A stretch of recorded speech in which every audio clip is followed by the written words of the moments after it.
For every dragonborn who storms fortresses, slays dragons, and bends the world to their will, there are those who walk beside them, silently, loyally, and often unnoticed. Skyrim's world is vast, and its followers are as varied as its mountains.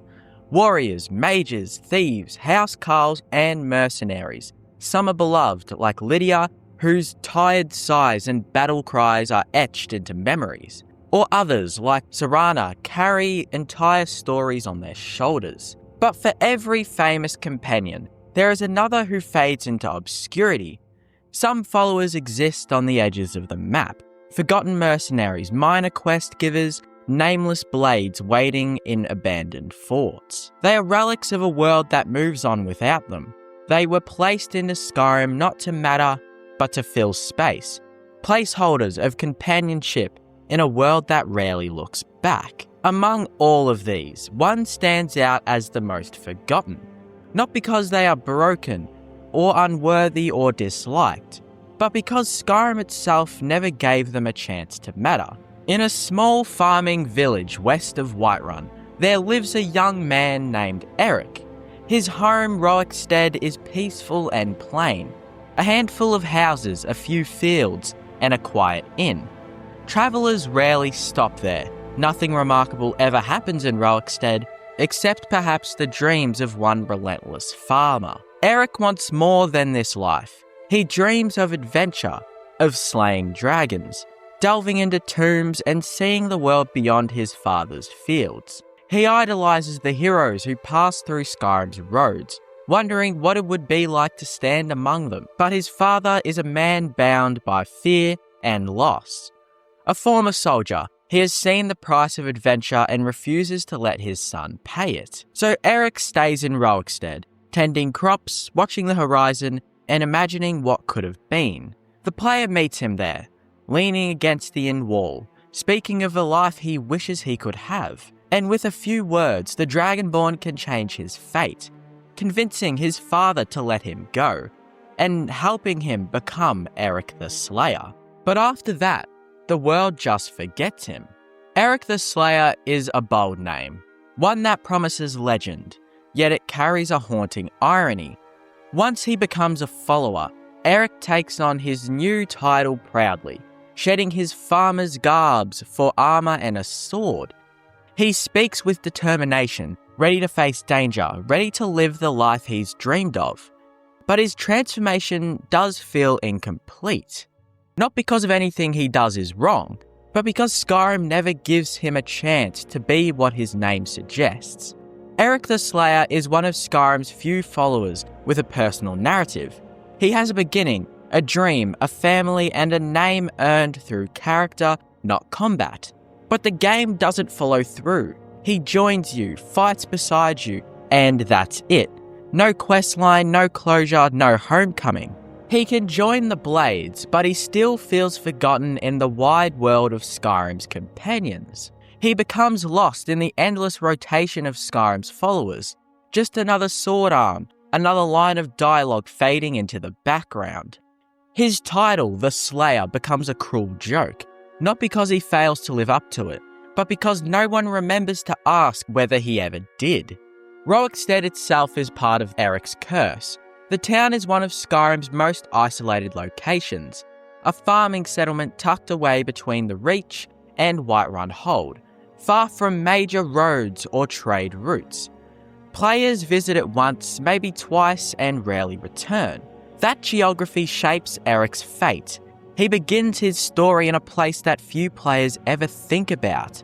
And when he leaves it, there's no reason to go back. His home doesn't grow or change. His father doesn't get new dialogue. The town doesn't evolve with his absence. Eric's journey, therefore, is frozen in time.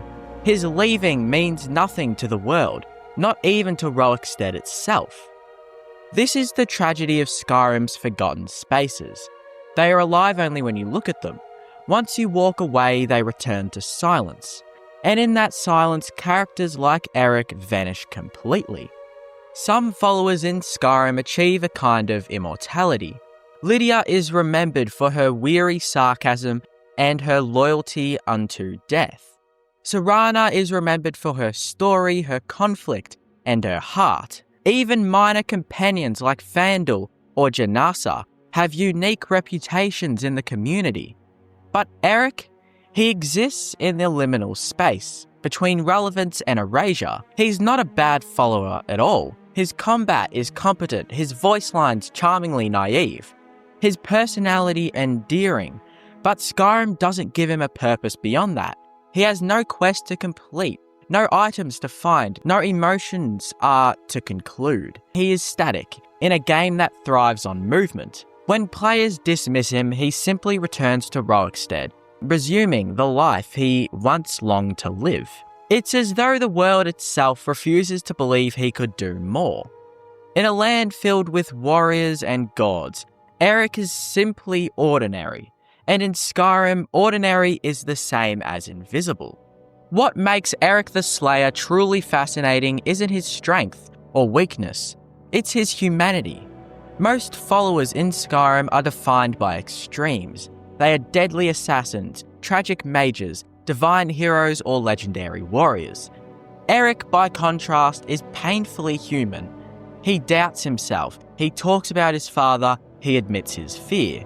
That vulnerability makes him one of the most realistic characters in the game, and perhaps the most relatable. Who hasn't wanted to escape a small town? Who hasn't dreamed of being more, only to find that the world doesn't notice? In Eric, Skyrim quietly hides a mirror. He represents every dream that never quite takes flight. And that's what makes his eventual obscurity so heartbreaking.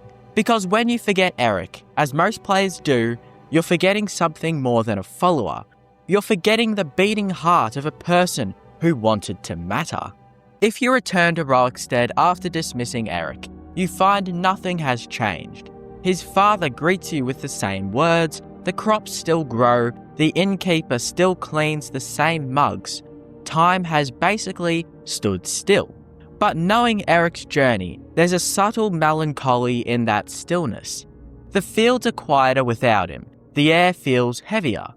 It's easy to imagine his father sitting at his table, wondering if his son is alive. It's easy to imagine Eric standing on a hill somewhere, staring back toward the village, wondering if he did eventually make a mistake. Roekstead becomes more than just a dot on the map. It becomes a symbol of ambitions stifled, of potential unfulfilled, of dreams that bloom and die quietly in the shadow of greater things. In that sense, Eric isn't just the most forgotten follower or the loneliest companion. He's the embodiment of Skyrim's forgotten lives. If you travel to Roekstead at sunset, you can almost see him, a young man standing by the inn, sword in hand, gazing toward the horizon. You might have taken him with you once, you might have left him behind. Either way, his story remains unfinished. Eric the Slayer isn't a hero or legend. He's a whisper of what could have been, a dreamer trapped in a world that forgot how to dream. In the end, his tale reminds us that Skyrim's greatness doesn't just lie in dragons, shouts, or prophecies. It lies in the small, quiet people who dared to hope they could be something more. And in that sense, Eric will never truly be forgotten.